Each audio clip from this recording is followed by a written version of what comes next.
and welcome back to the School for School Counselors podcast.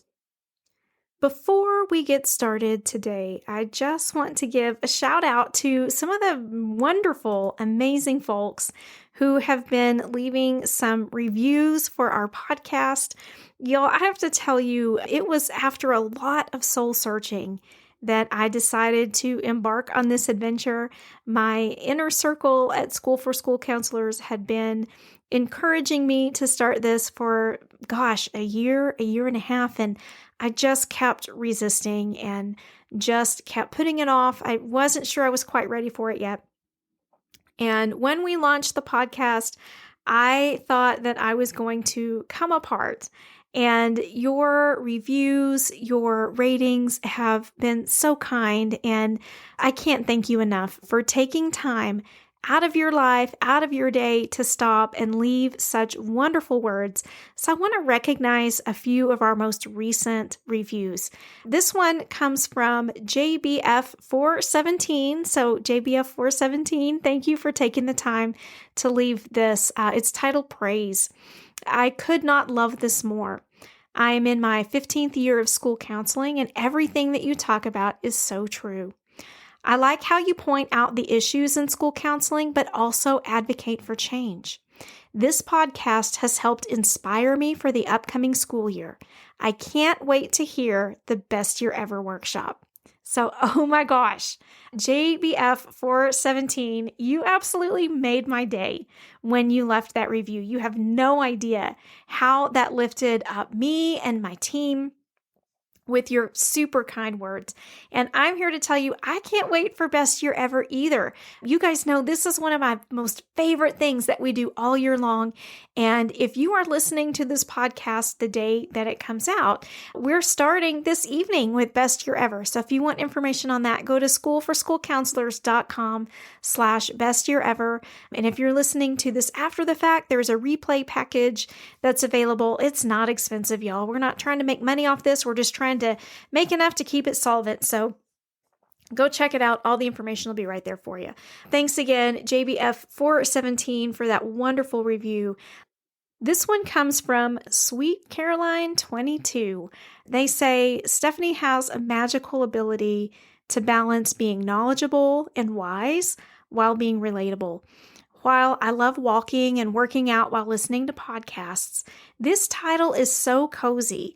I see myself unwinding with a cup of tea, basking in the warm glow of feeling deeply understood and seen. Love this and excited for even more. It takes everything I love about our School for School Counselors and distills it into exquisite little segments of wisdom and insight to allow you to mull, to motivate, and inspire your exhausted counseling soul. Sheer perfection. Oh my gosh, Sweet Caroline 22, that review was sheer perfection. Oh my gosh, just incredible to get feedback like that. So thank you very much. And I'll tell you guys, I didn't read that review as a pat on the back to myself. Far from it. What I love about it is it captures the whole vibe that we've been trying to build with this podcast from the very beginning, which is, what would we talk about if we were just sitting at the table over a cup of tea? What do friends and colleagues talk about? How can we be real with each other and still be encouraging? And that's been the goal from the very beginning of this. So thank you so much for recognizing that. You have no idea what that review means to me. So everybody, I'm telling you, these ratings and reviews mean so much. And more than even what you say is the fact that you just take 15 or 20 seconds out of your day to write down what's going on in the podcast. Not to pat me on the back or any of my team, but to let other people know that you found a community here and that you feel like you're being seen. That is 1000% the point, and I so appreciate all the time that you take to submit these. So thanks again to everybody. Now, episode 8. And today we're going to be talking about all the little things that they forget to tell you as you begin your school counseling career journey. You know, we used to have a tagline in our School for School Counselors group, everything that grad school never taught you. And it's so true. There are so many things that as a new school counselor, everyone forgets to tell you. And when we conceptualize what our careers are going to look like in schools, they're often very idealized. You're taught what the perfect model programs look like. You have expectations about what's going to happen when you start working on campus. And then you get there and you realize it might not be exactly the way they told you, right? So we're here to kind of tackle those myths head on so you don't feel like you get blindsided once you start working. You can walk in feeling prepared, feeling confident, and like you can expect some of these curveballs headed your way.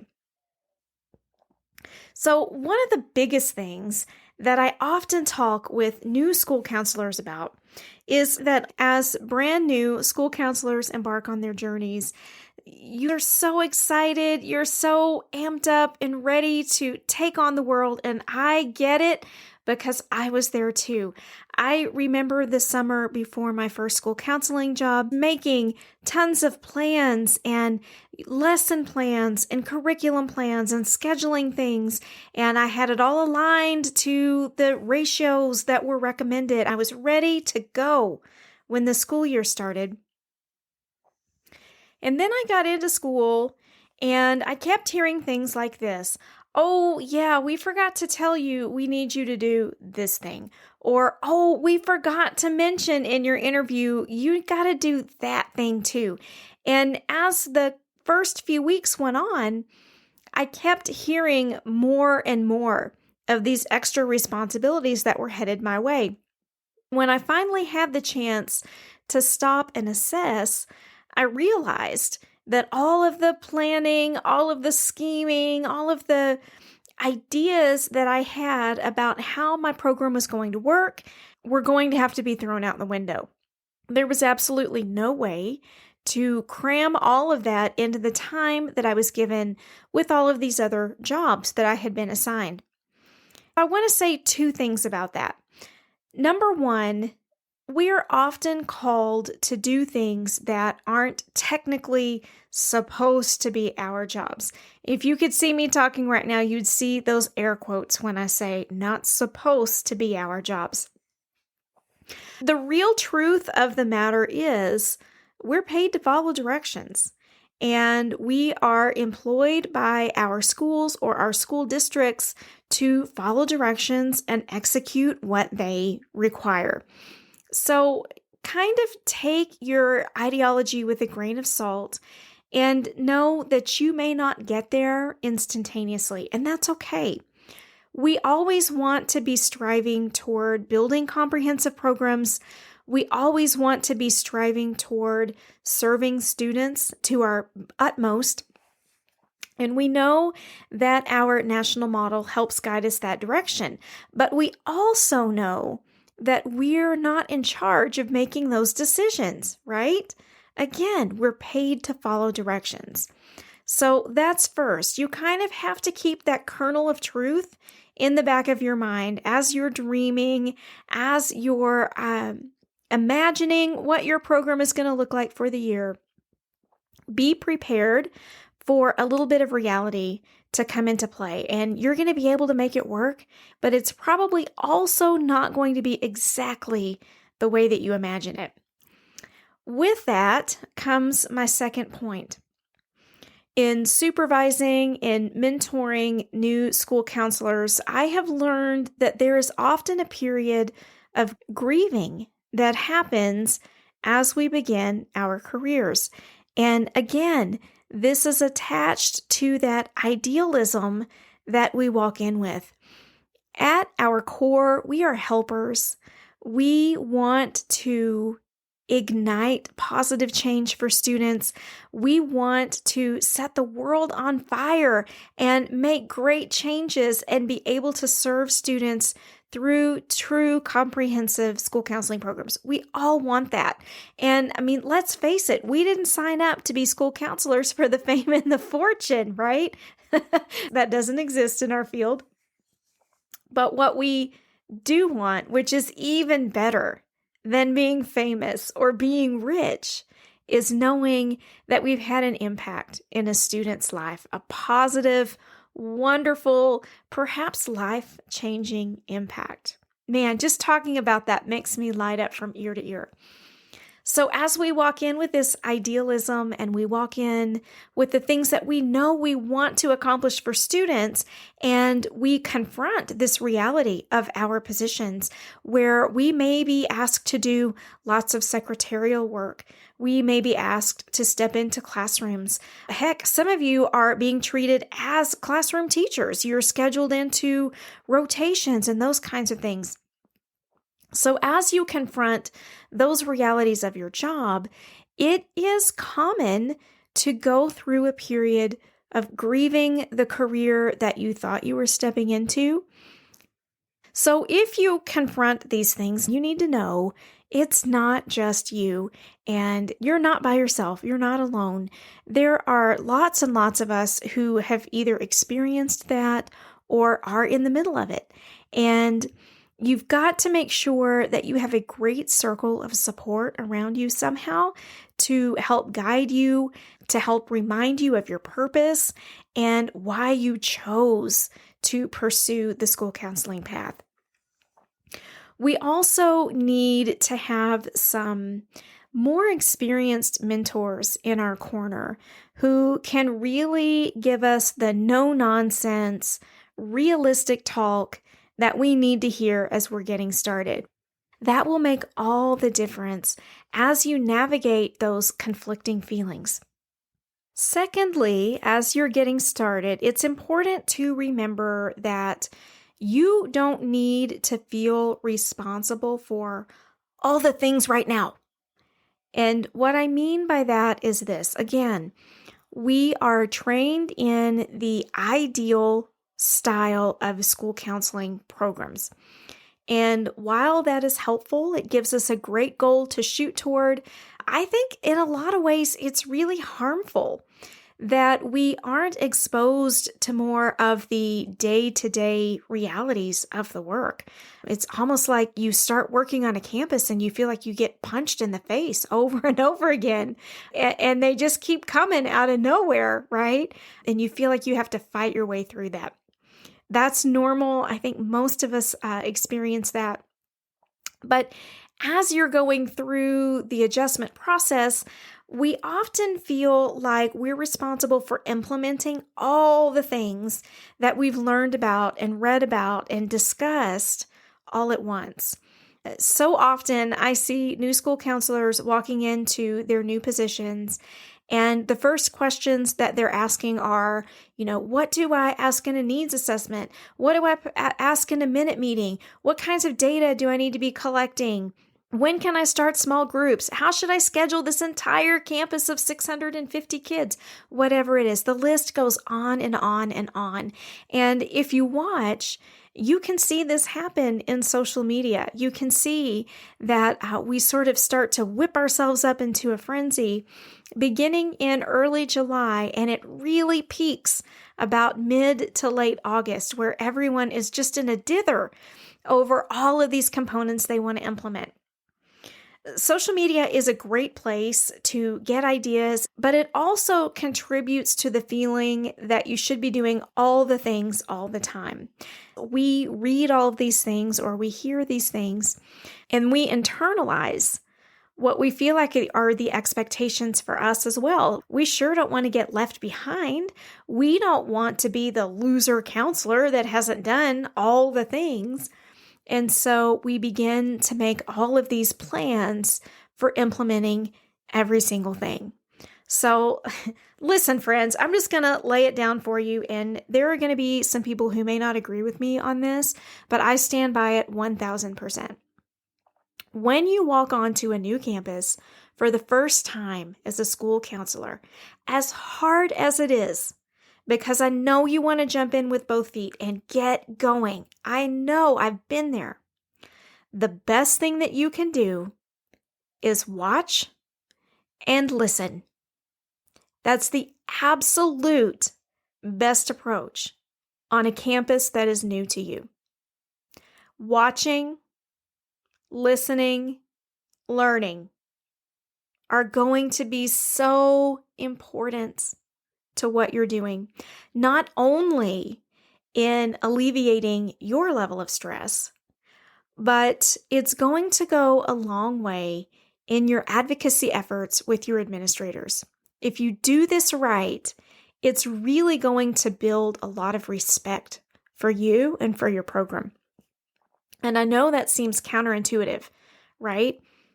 How can I build respect if I'm not, grinding away all day long, just, really giving it 1,000%? I'm not saying that you're not working hard. But what I am saying is you need to focus your efforts on the right places. My last thought in this episode is something that many of you are perhaps going to get your feathers ruffled over, but I'm here to tell you, I think it's a terrible idea, and I see 99% of school counselors doing this thing. What is it? They're posting these cute little signs in their office that say, "What you say in here stays in here unless you want to hurt yourself, you want to hurt someone else, or someone is hurting you." Have you guys seen those? They're all over the place, right? And as you're looking for materials and supplies for your new school counseling office, it is inevitable that you're going to run across those. Here's the problem with those signs. They are an absolute freaking lie. If you want to build rapport with your students, if you want to build trusting, caring relationships, take that crap out of your office right now, walk outside and throw it in the dumpster. Here's why. There's a little thing called FERPA. You might have heard of it. It is federal. It's Educational Rights and Privacy. And what it says is that parents have access to students' educational records. Well, some of you are now thinking, well, that's all fine and dandy, but I don't write any of this stuff down about these kids. That's not subject to FERPA. I don't have to tell their parents anything. Number one, you might. Don't rest on your laurels about that one. There are many circumstances with things that you will be required to disclose to parents upon request that you never realized. Even ASCA reminds us that if we have any identifying information about a student, even if their name has been coded, even if they're only identified by physical descriptors or some sort of pseudonym or whatever it is, that's still subject to FERPA. You still have to disclose that information to parents should they request it. Remember that parents are responsible for their children until they are legal adults. If it ever came down to brass tacks one day and a parent made a formal request or you were subpoenaed and you have to turn that information over, that automatically negates that cute little sign that you have in your office. You've made a liar out of yourself. And personally, my integrity is worth way more to me than the opportunity to put out a cute little sign. And so you will not find those in my office. I had one for a couple of years when I first started school counseling. And then the more I read and studied and learned about my professional path and the kind of counselor I wanted to be, I got rid of those suckers and I have never, ever looked back. Get rid of that thing.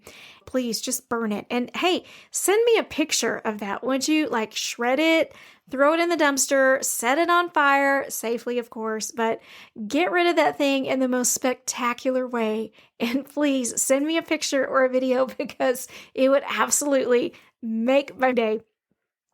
Man, I hate those signs so much. I hate them. So those were 3 thoughts for you as you begin your school counseling career. Some definite things to keep in mind. First, that you're going to have an adjustment period as you walk into this new career. You may perhaps even go through a grieving period, and that's okay. Make sure you've got some good folks around you. Make sure you've got some people with their heads on straight that have been there, done that can really talk you through it. And if you don't have a community like that, I know where you can find one. I'll tell you all about it. Second, remember that you don't have to do all the things right away. Pace yourself.